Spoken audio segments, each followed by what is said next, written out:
Hello, welcome to all. आप सभी का स्वागत है हमारे यूट्यूब चैनल यूट्यूब पर 2.0 में। आज का विषय है 5 ईयर प्लान, पंचवर्षीय योजना, जो इकोनॉमिक्स का एक बहुत ही महत्वपूर्ण टॉपिक है। आज हम लोग उस पर चर्चा करेंगे। चलिए स्टार्ट करते हैं। पहले तो देखते हैं पंचवर्षीय योजना की ज़रूरत क्यों पड़ी। जैसा कि आप सभी को पता है, 15 मार्च 1950 को, आज़ादी के बाद जो है 15 मार्च 1950 को योजना आयोग की स्थापना की गई। योजना आयोग जो था, इसमें जो अध्यक्ष थे उस प्रधानमंत्री, तत्कालीन प्रधानमंत्री जो होंगे वही उसके अध्यक्ष थे योजना आयोग के। पंचवर्षीय योजना जब देश का हमारा आज़ाद हुआ तो उसके बाद बहुत सारी विसंगतियाँ थी। हमारी आर्थिक स्थिति हमारे देश की ठीक नहीं थी। इसके लिए हम लोगों ने योजना आयोग के माध्यम से एक निर्धारित लक्ष्य निर्धारित किया, जो पाँच साल के लिए बनाया गया था। उसको अचीव करना ही उद्देश्य हुआ करता था। जैसा कि योजना आयोग जो था, योजना आयोग ही पंचवर्षीय योजना का क्रियान्वयन करता था। योजना आयोग की स्थापना 15 मार्च 1950 को हुआ था। योजना आयोग जो है राष्ट्रीय विकास परिषद के अनुमोदन पे ही काम करता था। राष्ट्रीय विकास परिषद जो था 6 अगस्त 1952 को ही इसकी स्थापना की गई थी।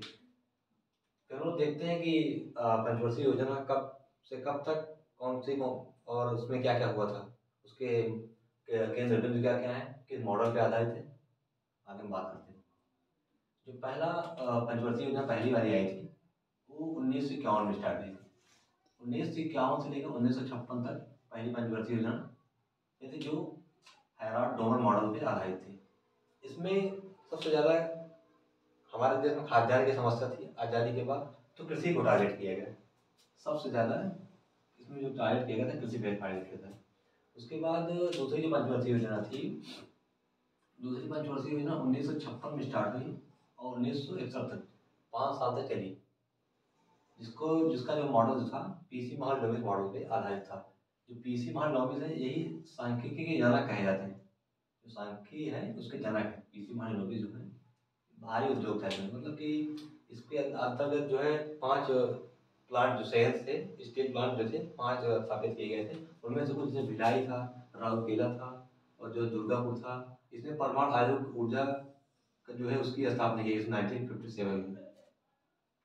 उसके बाद हम लोग देखते हैं अगला जो पंचवर्षीय तीसरी पंचवर्षीय योजना थी। तीसरी पंचवर्षीय योजना में 1961 से 1966 तक चली थी, और जिसमें सैंडी, चक्रवर्ती और महालनोबिस तीनों लोग जो है मिलके इस मॉडल को तैयार किए थे। इसमें जो था क्या, इसका जो केंद्र बिंदु था, जिसका मतलब कि उद्देश्य क्या था, आत्मनिर्भर आत्मनिर्भर एवं स्वतः स्फूर्त अर्थव्यवस्था। मतलब जो ये तीसरी पंचवर्षीय योजना थी, इसमें कृषि कृषि प्लस भारी दोनों को मिक्स करके आत्मनिर्भरता की ओर आगे बढ़ना था।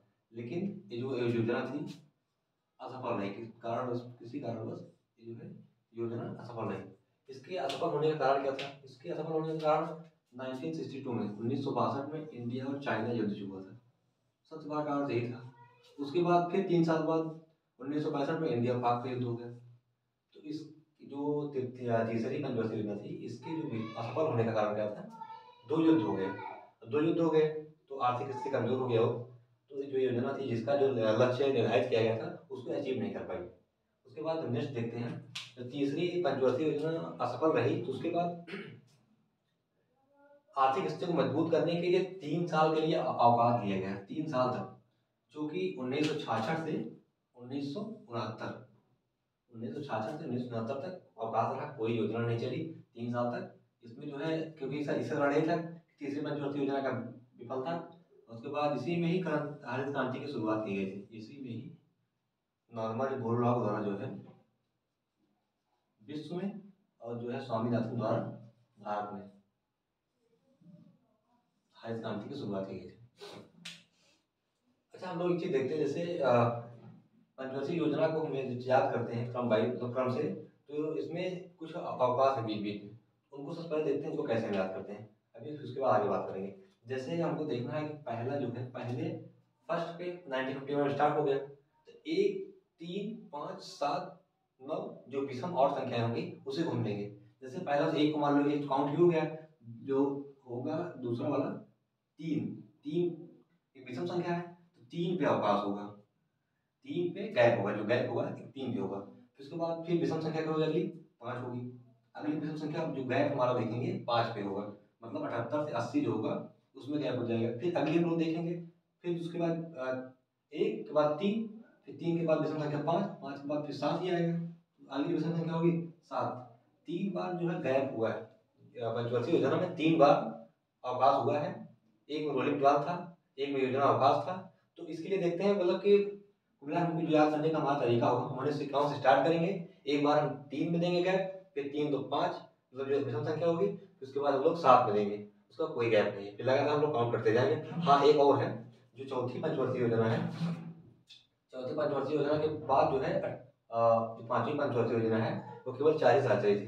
जो पांचवी पंचवर्षीय योजना 4 साल ही चली थी। एक ये भी याद करना है, मतलब कि जो विसंगतियां हैं 3 जगह, तीसरी पंचवर्षीय योजना के बाद अवकाश, 5वीं के बाद अवकाश और 7वीं के बाद अवकाश, ये हमको याद करना है। 3 5 7, 3 5 7 विषम संख्या जो होगी ऐसे ही याद करना है। याद करने का ही तरीका सही है, जिससे आप भूलेंगे नहीं ज़्यादा। चलिए हम लोग बात करते हैं आगे। हम लोग देखते हैं जैसे अब हम लोग चौथी पंचवर्षीय योजना देखते हैं, जो 1969 74 तक चली, 5 साल चली। इसमें कोई मॉडल नहीं था इसका। इसमें जो था, जो इसका केंद्र बिंदु था, इसका था स्थिरता के साथ जो है आत्मनिर्भरता। मतलब तीसरी जब विफल हुई तो उसमें आत्मनिर्भरता थी, लेकिन हमें इसमें दिया गया कि स्थिरता के साथ हम लोग आत्मनिर्भर बनेंगे, तो इस पे बल दिया गया। इसी में ही 1969 में 14 बैंकों का राष्ट्रीयकरण हुआ था, 14 बैंकों का राष्ट्रीयकरण हुआ था। अब उसी में 1971 में दूसरी बार पाकिस्तान से इंडिया का युद्ध हुआ था, इसी पंचवर्षीय योजना में, जिससे ये भी सफल नहीं हो पाई।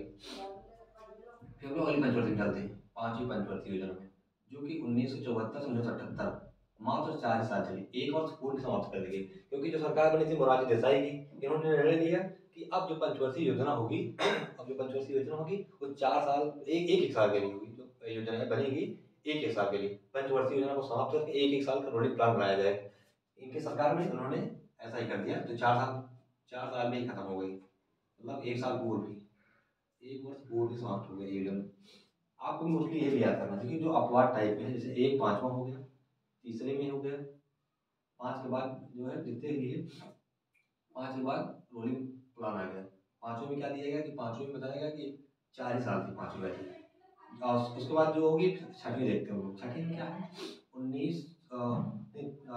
फिर देखिए गैप आया रोलिंग प्लान वाला, 1978 से 80, 2 साल का रोलिंग प्लान जो है, रोलिंग योजना जो होगी, वार्षिक प्लान जो होगा, 2 साल का गैप कर दिया गया। मोरारजी देसाई के सरकार बनने के बाद उन्होंने निर्णय लिया कि अब एक वर्ष के प्लान चलाए जाएंगे, तो इसके लिए इसलिए रोलिंग प्लान 2 साल गैप रहा अभी। फिर उसके बाद छठी पंचवर्षीय योजना आई, 5वीं के बाद गैप रहा, तीसरी के बाद गैप रहा, फिर 7वीं के बाद गैप आएगा। देखिए छठी में आएगा 1980 से 1985, 5 वर्ष चला। इसमें जो मॉडल था आगत निर्गत मॉडल था, इसका आगत निर्गत मॉडल में था। इसका जो उद्देश्य था गरीबी उन्मूलन, मतलब गरीबी हटाओ और रोजगार सृजन। पहली बार इंदिरा गांधी सरकार बनी थी, उसके बाद उन्होंने बताया, उन्होंने ही पहली बार गरीबी हटाओ का नारा दिया था इसी में ही, और इसी में ही नाबार्ड की स्थापना की गई थी। 1982 में नाबार्ड की स्थापना भी की गई थी छठी पंचवर्षीय योजना में। फिर 7वीं पंचवर्षीय योजना के बारे में बात करते हैं, 1985 से 90। इसमें प्रौद्योगिकी के उपयोग से औद्योगिक उत्पादकता के स्तर में सुधार पर जोर, मतलब कि विज्ञान और टेक्नोलॉजी के माध्यम से जो औद्योगिक इंडस्ट्रियल जो डेवलपमेंट होगा उसको जो है उसमें सुधार किया जाएगा। उन्होंने बताया कि मतलब कि जो है साइंटिफिक तरीके से जो है जो आपका इंडस्ट्रियल एरिया में उसमें डेवलपमेंट किया जाएगा।